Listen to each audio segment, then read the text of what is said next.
So it says here that Epstein represents the Rothschilds and proposes involving their bank with $160 billion under management at the time in tech investments. Thiel responds by suggesting a meeting in New York or on Island. Which island is that? Hint, hint. Likely referring to Epstein's notorious Little St. James in the United States Virgin Islands. Epstein also corresponded multiple times with Ariane de Rothschild, CEO of Edmond de Rothschild Group, who met him over a dozen times between 2013 and 2019 and entered into a $25 million contract with Epstein's Southern Trust in 2015 for risk analysis and algorithm-related services. Interesting. Ties to the Rothschilds. Guys, this goes beyond Israel. I don't have to explain to you why, but I'm going to try to anyway to make myself more clear. It goes beyond Israel. This ties into something that goes beyond Israel. This ties into the power of the synagogue of Satan. It's not just, oh, this is going to foment anti-Israel sentiment. That's definitely there, and that's going to get more and more ferocious as the years go by. Absolutely. But this is also going to lead to a global phenomenon of hatred against the synagogue of the devil. We're talking about you're talking about a global hatred, a global uprising, global antagonism against the pro-Israel lobby in any country where it exists, in any country where it's operating.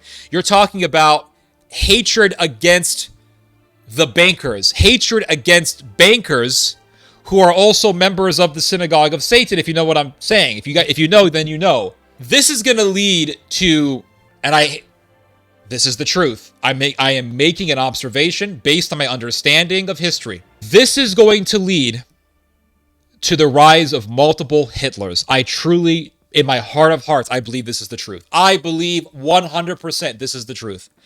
This is going to lead to multiple Hitlers rising in power in various countries in the Western world. Because let's go back to history for a moment here. Because history always is a teacher of the future. History teaches us the future. History is the greatest teacher when we want to learn about what the future holds for us. So what were the events that convinced people to empower Adolf Hitler? So you had World War I.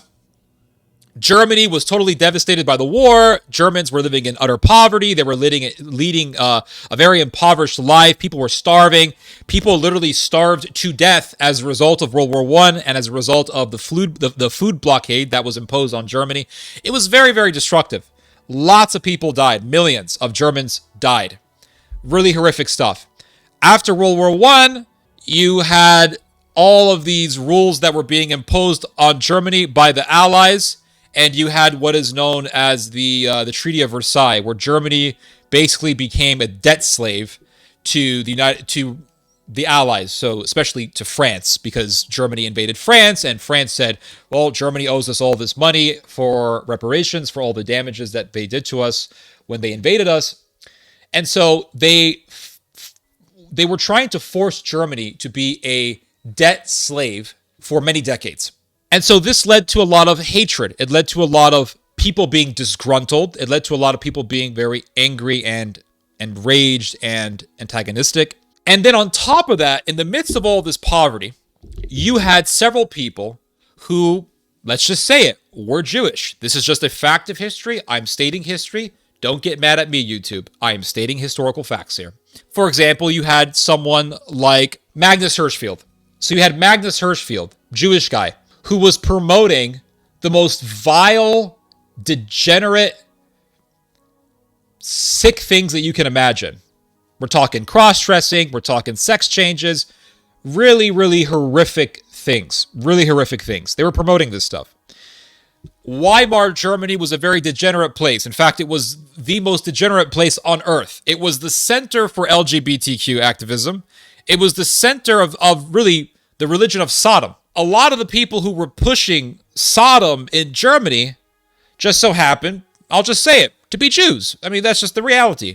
But another thing that led people to vote for the nationalists was something called the Bar Mat scandal.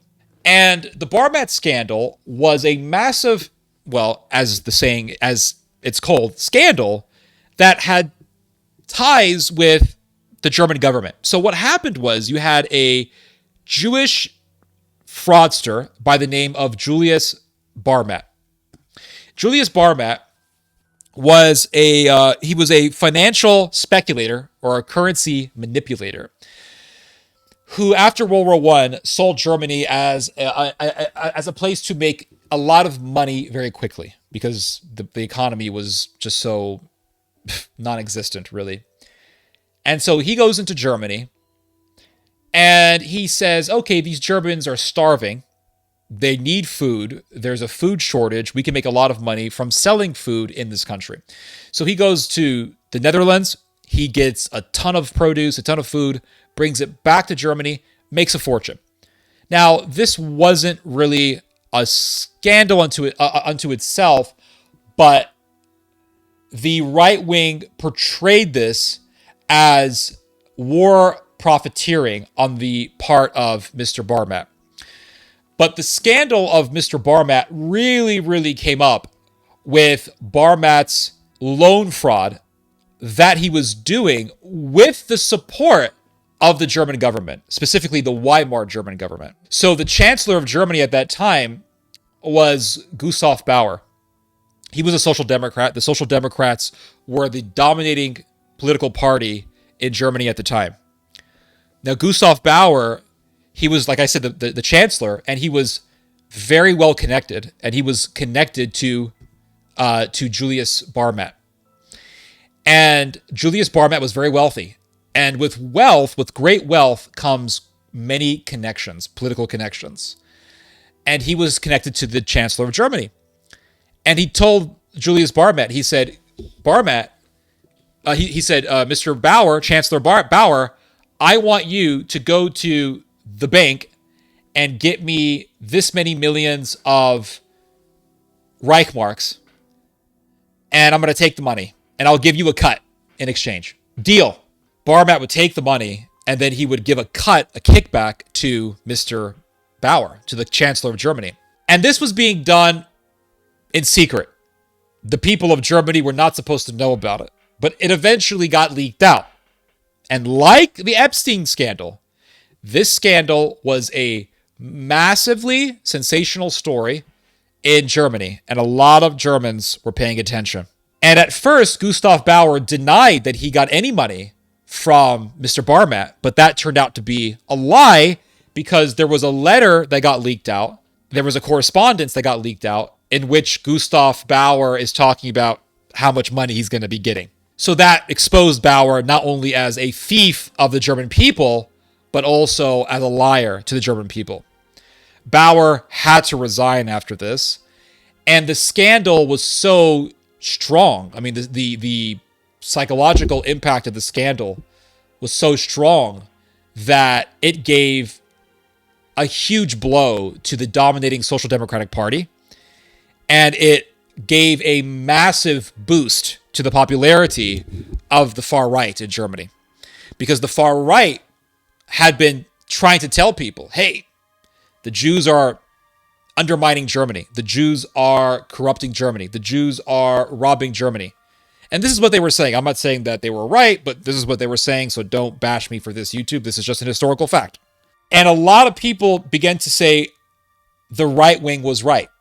The Nazis were right. And not too long after the Barmat scandal, the right wing ended up getting a big victory in the German government. And that was in the 1920s. And this was one of the things that led to the popularity of the Nazi Party. So what got the German people from, at first, gathering by the millions to protest against right-wing terrorism, to embracing right-wing extremism and embracing right-wing nationalism? It was a series of events. For one, you have the degeneracy that was taking place in the Weimar Republic. You had people like Magnus Hirschfeld, who was Jewish, who was promoting horrendous degeneracy in Germany. You had the Barmat scandal.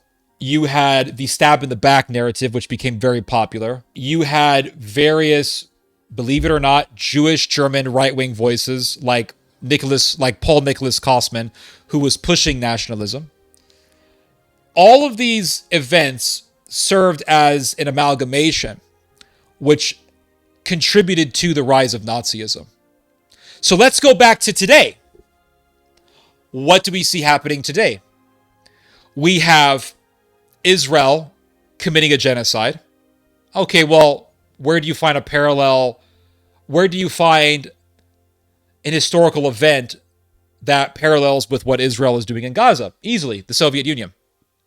The Soviet Union was dominated by members of the temple, Israelis, so to speak, people like Lazar Kaganovich, who murdered quite literally, millions of people by starvation. You had Soviet agents who were infiltrating Germany to try to make Germany into a Soviet state of the Soviet Union. People like Karl Radek, people like Rosa Luxemburg, people like Bela Kun, people like Tibor Shmauli. These were all socialist agents of Vladimir Lenin who were in Germany and who were trying to make Germany into a Soviet country. And so the German people saw the fact that the Soviet Union, under these monsters like Lazar Kaganovich, were murdering millions of people. And then they saw how these very people were trying to make Germany into a Soviet state. And they said, okay, you're not going to starve us to death. We're not going to let you take over our country. And there is a video that you can see online from a major Nazi speech in which you see thousands upon thousands of people in the audience waiting for Hitler to come up to the podium to speak. And these German people are all, not all of them, but a lot of them are holding up this huge sign that said something like, Macht Deutschland Marxismus frei. Make Deutschland Marxism free. So this was a very popular sentiment. They did not want Marxism to take over Germany, and Hitler presented himself as the savior of Germany from the Marxist reign of terror. So this was a massive reason as to why people voted for the Nazis. So you had the mass murder that was being done by the Soviet Union, which helped lead to the popularity of the Nazis. That parallels with what's happening today. The mass murder that is being done by the Jewish state, by Israel, is being seen by the whole world. And as a result, and this is very disturbing, and I'm not saying this is a good thing, I hate that this is a fact. I hate that this is a reality. So don't beat me over the head with a penalty, Mr. YouTube. But the reality is, the scary reality is that a lot of people are looking at the mass murder done by Israel and they're saying, man, this is like the mass murder that was done by the Soviets.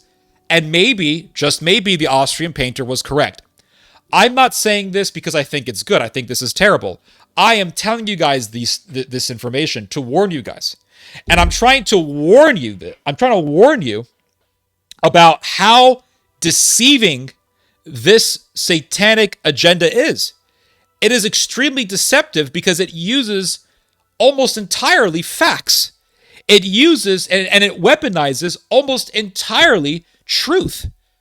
It says, yeah, Israel is doing mass murder. Yes, that's true. Yeah, you have various people who are members of the temple who are pushing for degeneracy. Yeah, that's true. And then they're weaponizing these facts to try to bring Hitler, to try to exhume Hitler back from the dead. And that's the danger. That's the demonic agenda that we are facing here. And so back in the day, they had the bar mat scandal.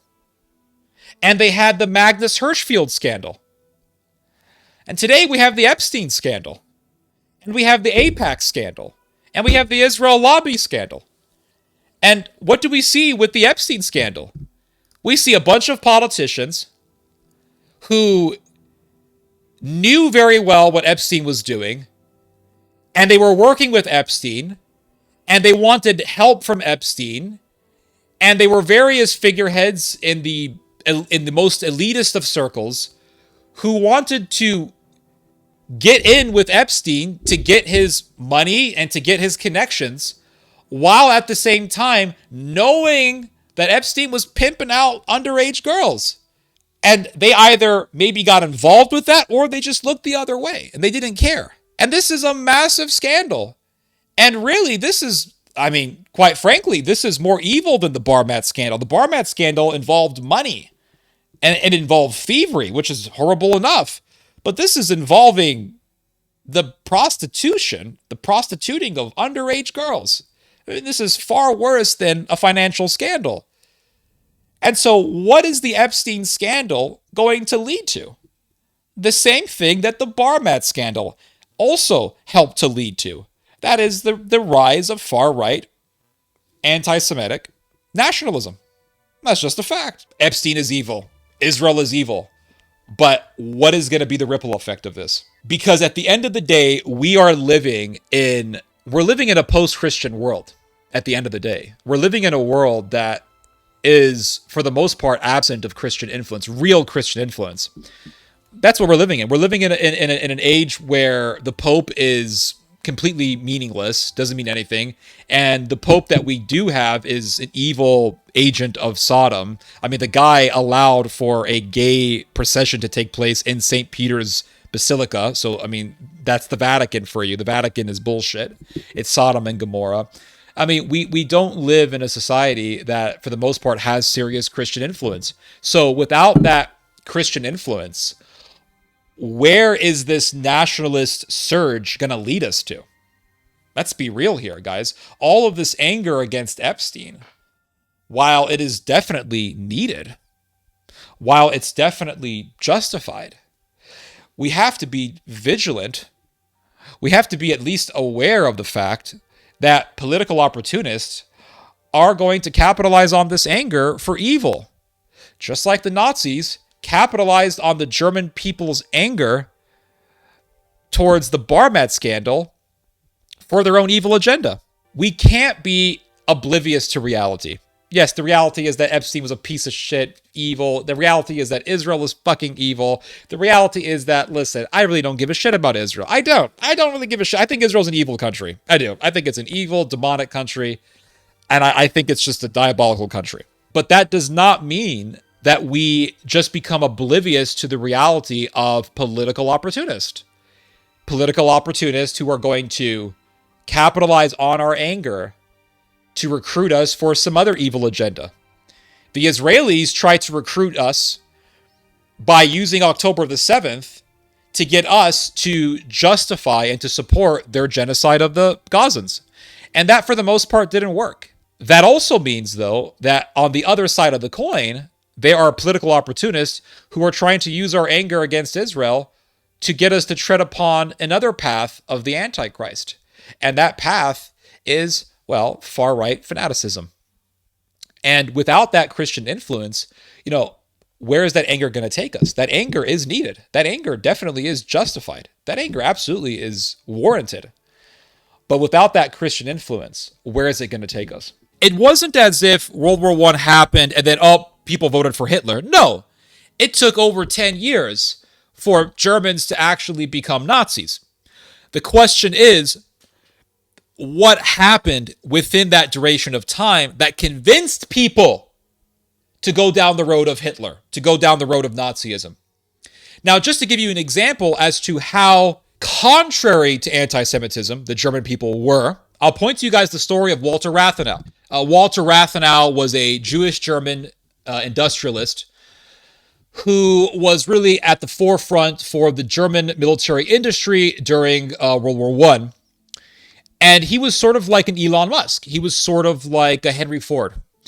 And he was, like I said, he was the face of German military industry. He was very vital for the German military industry machine during the First World War.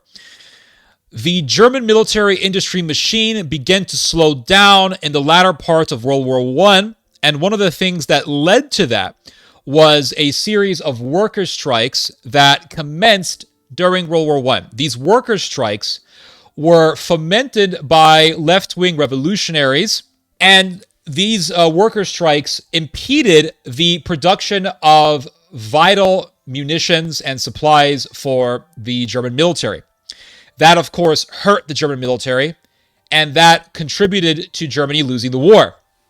So after World War I, there arose this theory called the stab in the back theory, or the stab in the back narrative.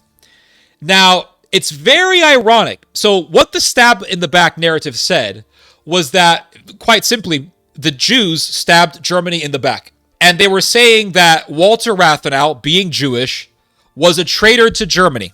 And that it was Jewish left-wing activists who fomented the worker strikes, which impeded the German military industry machine. And this theory became very popular after World War I. Now, one of the people who promoted this theory was a German general by the name of Erich Ludendorff. Ludendorff was very right-wing, very nationalistic, very popular. Erich Ludendorff was one of the first funders for the Nazi Party. He donated money to Adolf Hitler when Adolf Hitler was still an obscure politician, and he was also one of Hitler's first followers. So you could call Erich Ludendorff one of the first Nazis. What's very ironic is that one of the biggest promoters outside of Erich Ludendorff of the stab in the back theory was this guy, Paul Nicholas Kossmann. Now, Paul Nicholas Kossmann was a very popular right-wing journalist in Germany. And here is the most ironic thing about Paul Nicholas Kossmann. Here, I'll show you. Kossmann. Born in Baden-Baden into a Jewish family. So one of the biggest promoters of the narrative that would help the Nazis get in power was a Jewish guy named Paul Nicholas Kossmann. And what's ironic is that after the Nazis took over Germany, do you know what the Nazis did to Mr. Kossmann? They killed them. Kossmann wanted German nationalism. He pushed for an anti-Jewish narrative, which blamed the Jews on Germany's defeat in World War I. Nationalists took over Germany, thanks in part to the stab in the back narrative, advanced by a Jewish guy named Paul Nicholas Kossmann. And the nationalists went on to murder Paul Nicholas Kossmann. So what does that tell us? It tells us that far-right Jewish activists becoming very popular and pushing for nationalism is a presaging sign that Nazis can actually take over.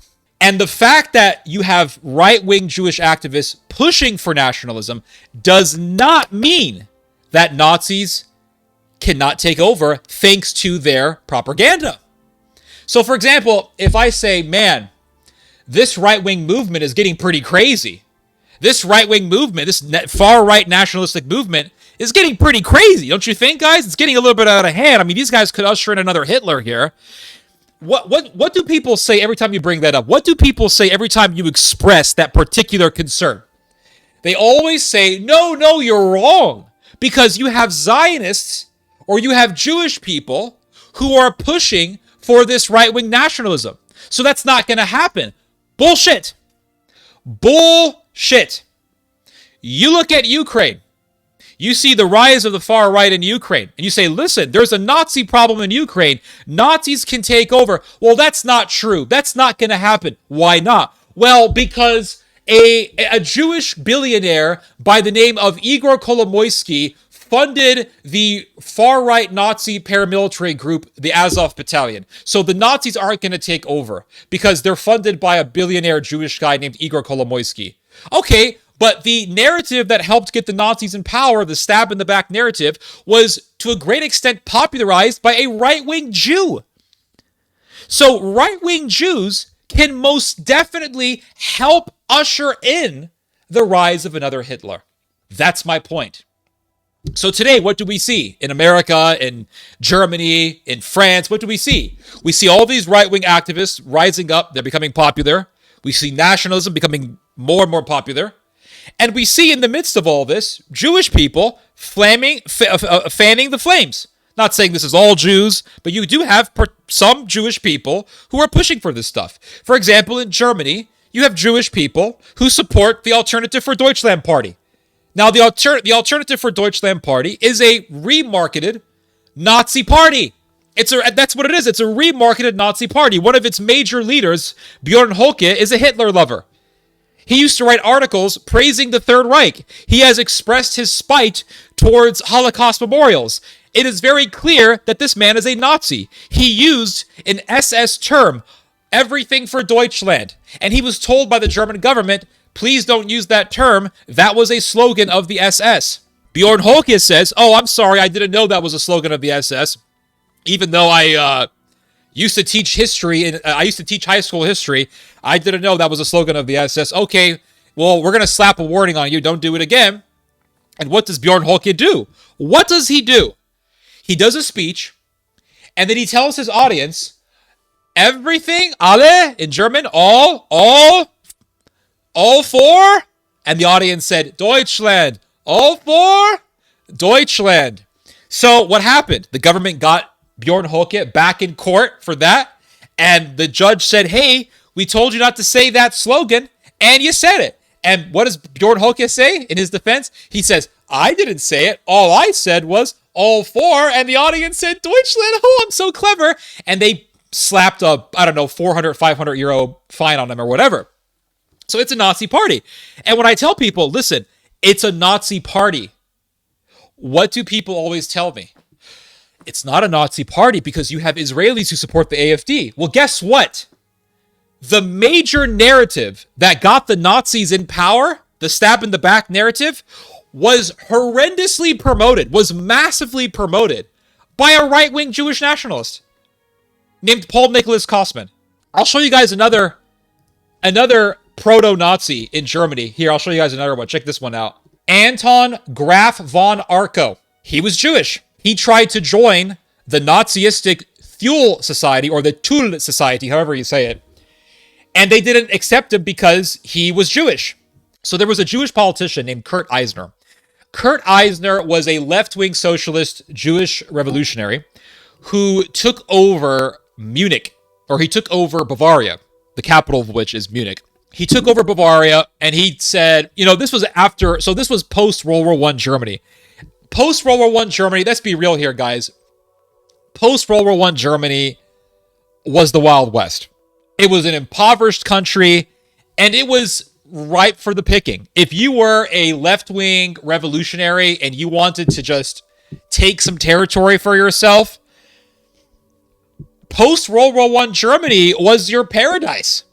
You could just go into a region, get a bunch of guys with guns and say, all right, this is our land, and just take over parliament. Stuff like that happened. And so Kurt Eisner and his little army of socialists, they took over Bavaria. And they said Bavaria is now the independent, whatever people, it's the people's state of Bavaria. The socialist people's state of Bavaria. So this right-wing Jewish German guy, this dude, Anton von Padua, Alfred Emil Herbert, George Graf von Arco, Alf Wally. He wanted to prove that he was such a hardcore nationalist. This is what he did. He murdered Kurt Eisner. As Kurt Eisner was walking to the Parliament building, he walked behind Kurt Eisner and shot him in the back and killed him. So after Mr. Anton was caught by some people around him, this is what he said. He explained his motivation behind murdering Kurt Eisner. He said, Eisner is a Bolshevik, a Jew. He isn't German. He doesn't feel German. He subverts all patriotic thoughts and feelings. He is a traitor to this land. Now, how is this different from Nazi speak? How is this different from any sort of propaganda that came out of the Nazi party? Answer, nothing. It's the same thing. This is literally 100% identical to all Nazi propaganda. The Nazis said the same damn thing about Kurt Eisner. The Nazis said the same thing about the Jews in general. They're subversive. They want to spread Bolshevism. They're against Germany. They're enemies of Germany, etc., etc. So Kurt Eisner tries to join the neo-pagan Thule Society. And it says right here, Arco Valley may have decided to assassinate Eisner to prove himself worthy after being rejected for membership in the Thule Society, an ultra-nationalist, Völkisch, and neo-pagan occultist group because he was of Jewish descent. And he was rejected by the group. And the Thule Society would later become a part of the Nazi party. And so these proto-Nazis, so to speak, rejected this guy. But listen, if I was alive back in the day of Kurt Eisner, and I read the news about Kurt Eisner being murdered by this nationalist named Anton von Valley. And I said, hey, this nationalism stuff is dangerous. It's getting out of hand. It's getting really bad in Germany. The same people who are my detractors today would be telling me, oh, no. This Anton guy, turns out he's Jewish. So you really can't say that. But that's just not really an adequate explanation. That's not really an adequate and fitting argument. It does not disprove my contention, nor does it disprove or refute my warning. It does not bring my warning to naught, to use an old English way of talking. It actually reflects and it parallels with history. What I am warning you guys about parallels with history. And I don't care how many Jewish people in the Western world are participating in far-right politics. I don't care how many Jewish activists are involved in aiding far-right movements. It doesn't preclude the rise of far-right nationalism. Because back in the day before the rise of Adolf Hitler, you had Paul Nicholas Kosman. You had Anton Arco von Valley. You had Alfred Rosenberg, who was a Jewish guy who was the head ideologue of the Nazi Party. So you had Jewish people who were involved in far-right politics back in the day, just like you have them today. Just like today you have your Steve Millers. Steve Miller is a far-right lunatic. He's an evil individual. I don't like him. I don't trust him at all. I think he's demonic. I think the guy's satanic. I do. You're talking about a guy who watches Palestinian people being butchered and he don't give a shit. He laughs at it. He laughs at watching people suffer. That's the kind of guy he is. He's a demon. Steve Miller being Jewish does not mean that right-wing nationalism or Hitlerism is not going to rise up. It doesn't mean that at all. And history teaches us this. History gives us this warning. So you have all these things happening in post-World War I Germany. You have Jewish socialist left-wingers like Kurt Eisner trying to take over parts of Germany. You have Eugene Levine who tries to take over Bavaria. And he's a Jewish guy. Eugene Levine, like Mark Levine, he took over Bavaria. And what happened? He was a Marxist. He was a Jewish Marxist. He took over Bavaria, and a bunch of right-wing nationalists entered Bavaria, and they killed Eugene Levine, and they retook Bavaria for Germany against these Marxists.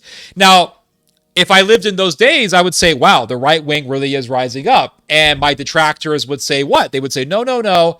It turns out that a number of the members of the Freikorps, because the nationalists who retook Bavaria from the leftists, from the Marxists, were called the Freikorps. They were a paramilitary organization, and they were sort of, you could say, the proto-Nazis of their day. They would later become some of the earliest followers of Adolf Hitler.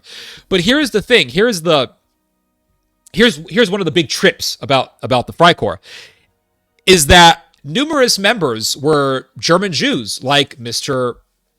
Anton von Valley. So if I said, hey, this nationalism thing is getting out of hand, it's rising up, my detractors would say, oh, no, they have Jews in their ranks.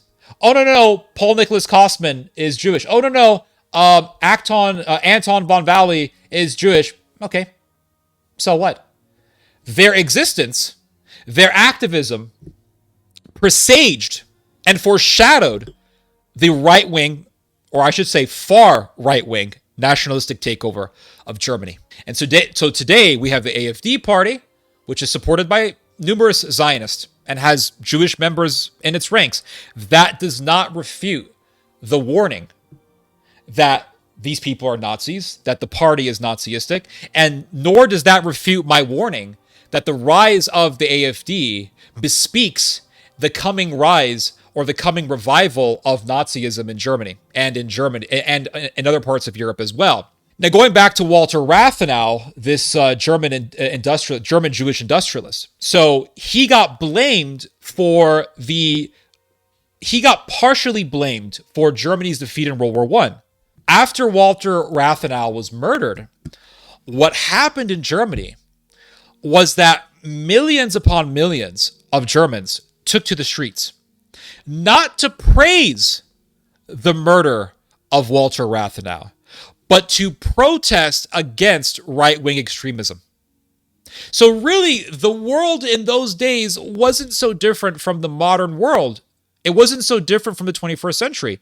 Today, we have anti-right-wing protests. In Germany, a number of years ago, they had massive protests against the AfD. So you could say, well, look, they have these protests against the right-wing nationalists in Germany. The nationalists can't take over. Look, you have all these people taking to the streets against right-wing fanaticism. But you had the same thing happening before Adolf Hitler took power. Literally, millions of Germans took to the streets to protest against right-wing terrorism. That did not stop the rise of Hitler. So one of the things that got the people to vote for the Nazis was this idea that Jewish people, like Walter Rathenau, was behind Germany's defeat in World War I. Was Epstein a Mossad spy, or did he just look like one? The U.S. Justice Department's January release of over 3 million documents continues to stoke theories that convicted sex offender Jeffrey Epstein operated as an asset for Israel's Mossad. While no smoking gun has emerged, the tranche includes emails amplifying Israeli political entanglements, self-aggrandizing claims of Jewish global control, and ties to figures like Ehud Barak and the Rothschilds. Journalist Whitney Webb and former Israeli intel officer Ari Ben Menashe, who, by the way, Ari Ben Menashe was the one who helped break the story on the Iran-Contra arms deals scandal, in which the United States government told the Iranians, keep the hostages right until Ronald Reagan enters office, and then release the hostages, and then we'll sell weapons to you. We want the hostages to remain as your prisoners until Ronald Reagan enters office, so that way the American people will think that Ronald Reagan was so strong that the Iranians were so terrified that as soon as he entered office, they released the hostages, and then in turn will sell weapons to the Iranians. And, this was deemed and scoffed at as a crazy conspiracy theory, but Ari Ben Menashe was one of the guys who blew the lid on that story, and he ended up being right.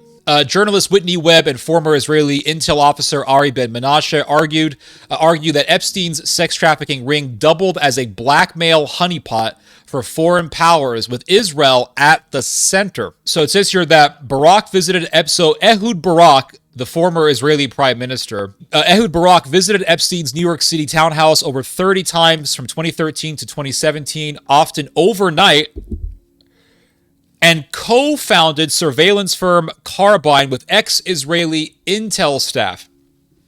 Oh, but there's no connections with Israel, right? There's no ties with Israel. You have this former Israeli prime minister going over to your New York City townhouse over 30 times within a duration of years, and sometimes he's hanging out with Epstein overnight.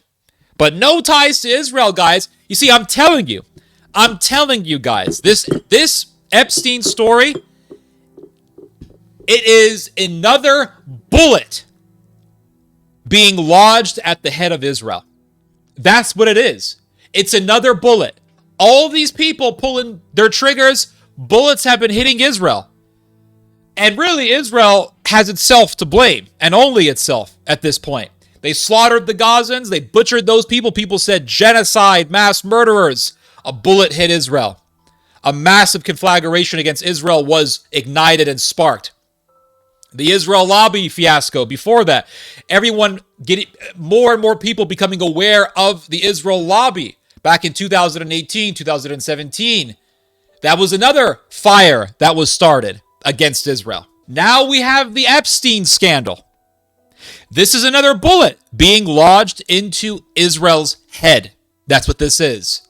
And I'm telling you, this is another sign that bespeaks the end of Israel. Because people are saying, Israel, that's Epstein. Israel, genocide. What are they associating Israel with? What are they associating Israel with? Genocide, rape, undue influence on politicians. Jeffrey Epstein, a pimp who pimped out underage girls and blackmailed politicians. And so people are becoming more and more disgusted with Israel, and they're becoming even more disgusted with Israel due to the evils of Epstein and Epstein's ties to Israel. They're saying we want our country, America, to have absolutely nothing to do with Israel. And so when it comes to the point where Turkey is about to destroy Israel, when Iran is about to destroy Israel, America is going to throw Israel under the bus. And Israel will face its demise. And no one's going to shed any tears. And they're going to say, ha, Israel faced its downfall? Israel didn't care when it was butchering innocent people. Israel didn't care when its officers were raping detainees. Israel didn't care when Epstein was pimping out underage girls.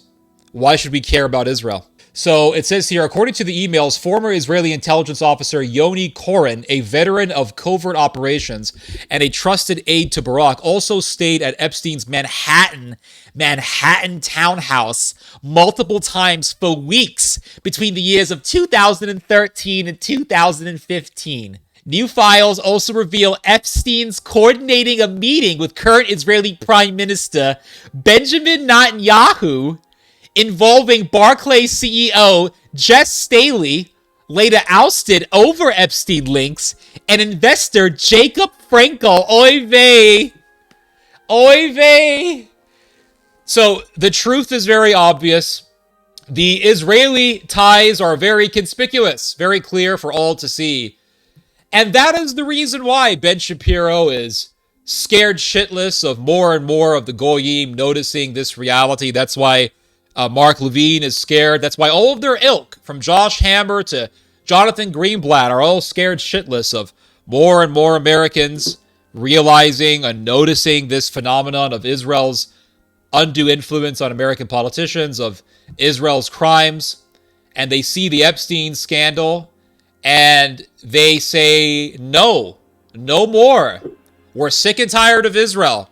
And so Israel is associated with mass murder, with pimping underage girls, sex trafficking, organs trafficking. And the mainstream media is trying to spin the whole story. They're trying to flip the script by saying that, oh no, Epstein actually was tied to Russian intelligence. It's not. I mean, how desperate do you have to be to try to flip the script of something that is so obvious, to make it look like Russia is the evil, quiet villain behind the curtains in this whole situation and not Israel? How obvious do you have to make it that you are trying to work at the behest of Israel and you're trying to, as a mainstream media outlet, cover up for Israel? It's not Israel, guys. It's Russia. Hate Putin. Oh, when did we see this nonsense? Oh, yeah, that's right. The Russiagate hoax. The Russiagate hoax. When they were trying to paint Donald Trump as a Russian agent. Now, none of these media outlets, CNN, New York Times, Washington Post, were presenting Trump as someone who had ties with the Israel lobby. If they did that, that would be actually something that we can believe in. Because Donald Trump definitely has ties with the Israel lobby. He's funded by the Adelson financing empire. He's financed by Miriam Adelson. So if these New York Times, if these major media outlets said, hey, Donald Trump's tied to Israel, Donald Trump is tied to the Israel lobby, okay, we can all get around that. We can all say, yeah, obviously. Thanks for shedding light on this, New York Times. But no, that's not what happened. They said, Trump is actually an agent of Russia.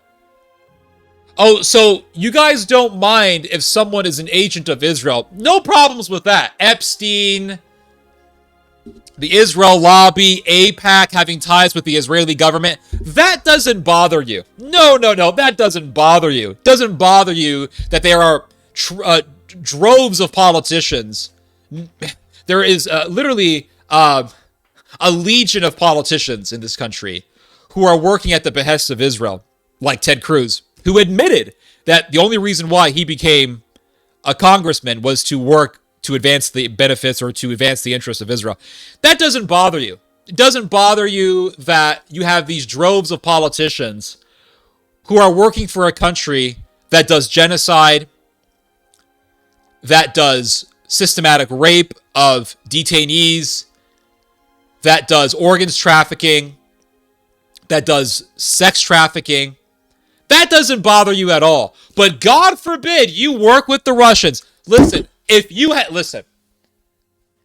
I was given the choice to vote for a politician who was an agent of Russia or to vote for a politician who was an agent of Israel, I would be voting for the Russian agent 100 times. If there were two buttons, press this button for the pro-Russia candidate, press this button for the pro-Israel candidate, I'd be like, I can't press this button enough.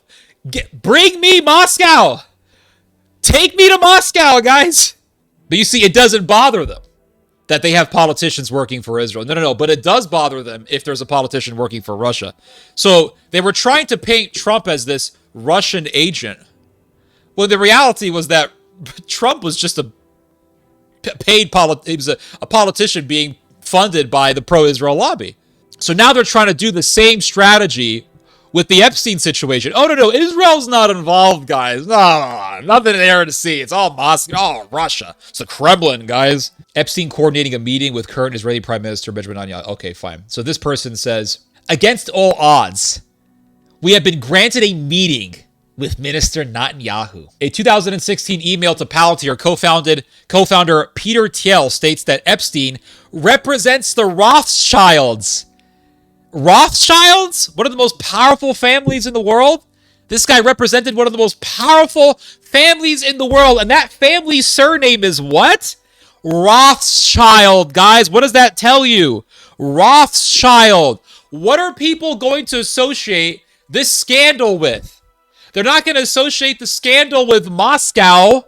They're not going to associate the scandal with St. Petersburg. They're not associating the scandal with Uganda. No. They're going to associate this scandal with Israel. That's why I'm telling y'all, this whole story, this whole scandal, this whole Epstein scandal is going to further lead to the end, to the downfall of Israel.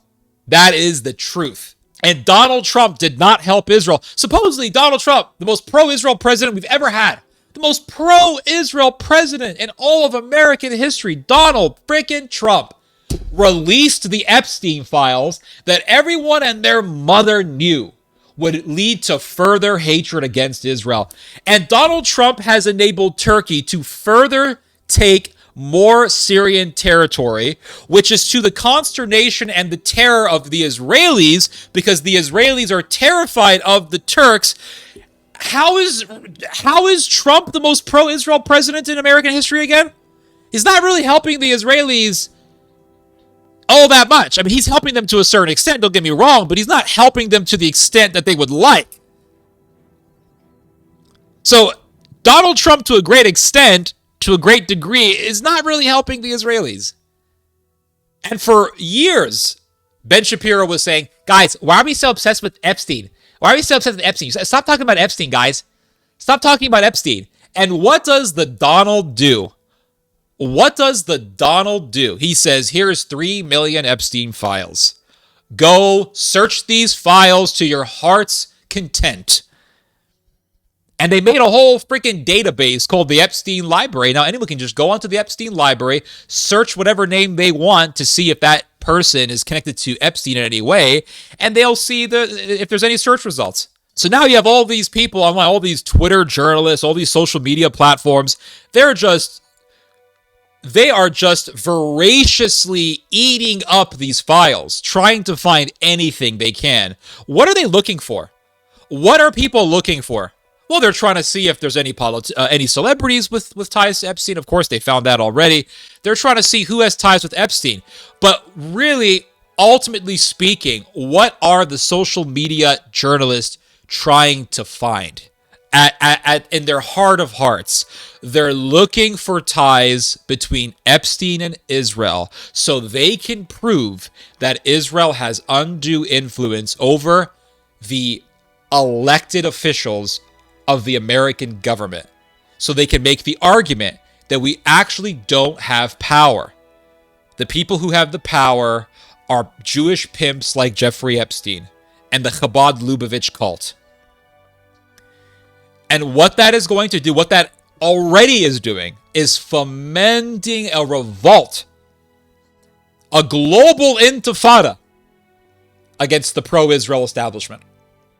And that's what we're seeing. We are seeing the beginning stages of a global intifada against the pro-Israel empire in the Western world. Be that in America, be that in England, the UK, Ireland, France, wherever, we're seeing this global intifada.